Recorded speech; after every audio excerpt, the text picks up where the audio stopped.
before I start this video, can we have a quick moment for how cute the cows are at this campsite? My van's right here. This is the setup. And we've got these babies right here.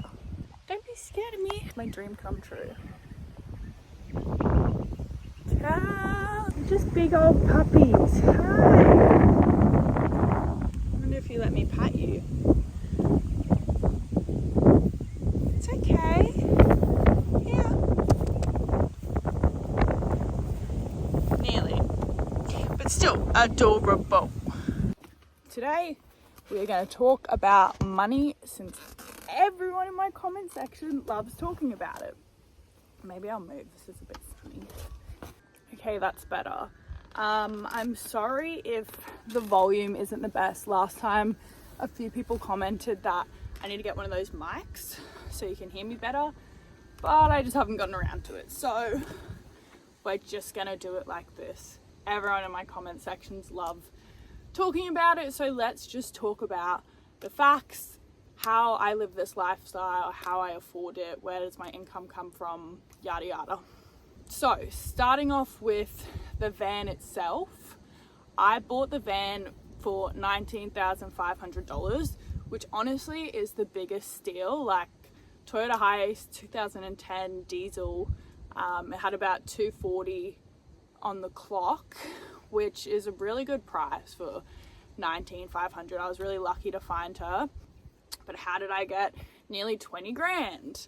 I was 20 years old when I bought it, and I've been working since I was 14. My first job was at McDonald's, my second job was at Target, my third job was at it was like the reject shop, but like a different version of it, like a discount store. So that was my whole life savings. I didn't get gifted that 20 grand. A lot of people assume like that's daddy and mummy's money, but yeah, I've just worked since I was like in grade 9. So that was everything I had though. Like that took a long time to save, but I think that's pretty reasonable. Like most students and most people at my school all had part-time jobs while studying at school. So yeah, that's where that first bunch of money came from.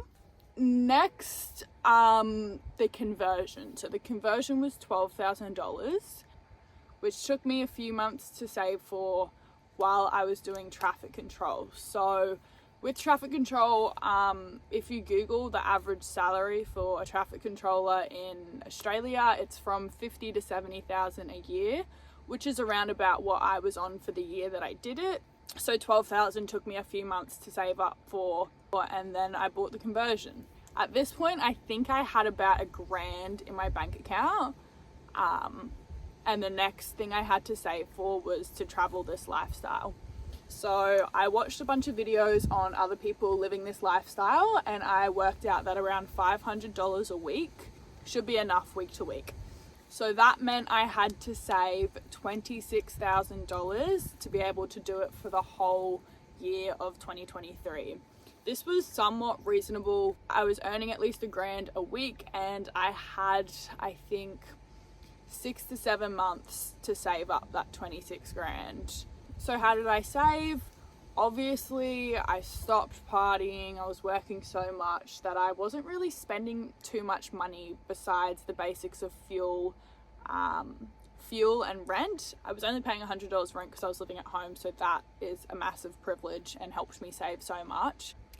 And then I cut things out like fast food. Guys, if you're trying to save money, stop buying food out. It's literally the silent killer, because you don't realize that like $20 and $15 and all these little amounts a few times a week adds up so much. Like pack your lunch for work, make dinner at home. I know groceries are super expensive as well these days, but like it makes a massive difference. Don't buy fast food. There's two things I haven't talked about in any of my saving videos and money videos which helped me save as much as I did. Firstly, tax return. I was paying extra tax because at the start of the traffic control job I had 2 jobs. I got over $6,000 in my tax return, and I'm gonna get the same amount this year, which is like incredible. It's gonna help me so much because I've really been a little bit anxious about money lately. And then the other thing was I sold my old car. So I just had like a Mazda 232, I think she was, and it wasn't the best car, but I got $4,500 for her. So that's $6,000 from tax and $4,500 from my car. So that's over $10,000 that helped with the savings. So yeah, that's all the background history of where I got to now and how do I earn money now. I don't have any income coming in, which is a little bit scary.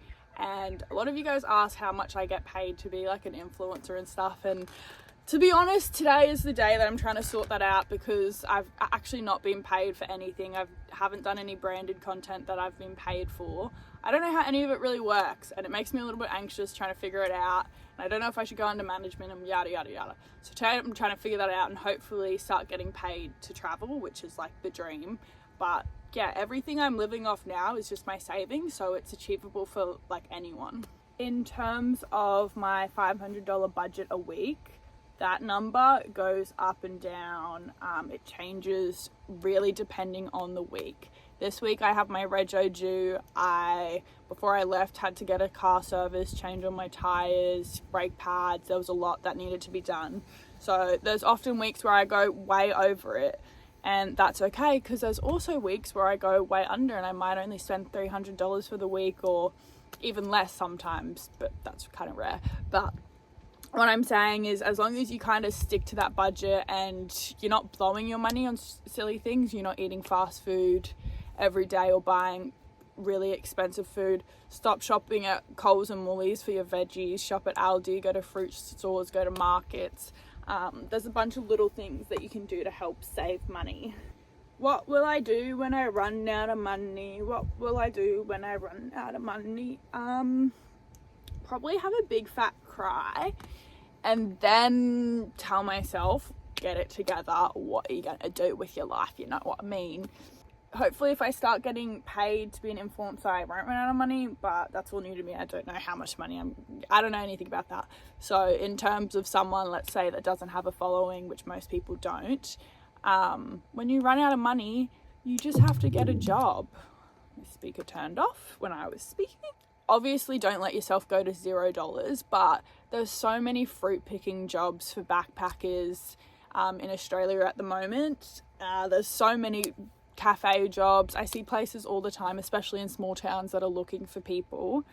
So yeah, just get a job, a casual part-time job, work for a little bit, like settle down in a town that you like find somewhere you love. Like I have a list of places in my head that I've loved traveling to, and I'd love to work in those places. So find a cute town, whatever it is that you like, settle down for a month or two, work your ass off, and save your money to keep going. Anyway, that's all I can kind of think of with the money talk. Everything I've done has all been with my money. I haven't had extra help from family or mum or dad or OnlyFans, despite what you guys all think. So what I'm trying to say is it's definitely achievable if you're a young female or male solo traveler, or you have a partner. It's really, really attainable to live this lifestyle if you just hustle for a year, hustle and make your goals, and you'll be able to do it. So yeah, hey, say hi to the cows. Shmoo moos.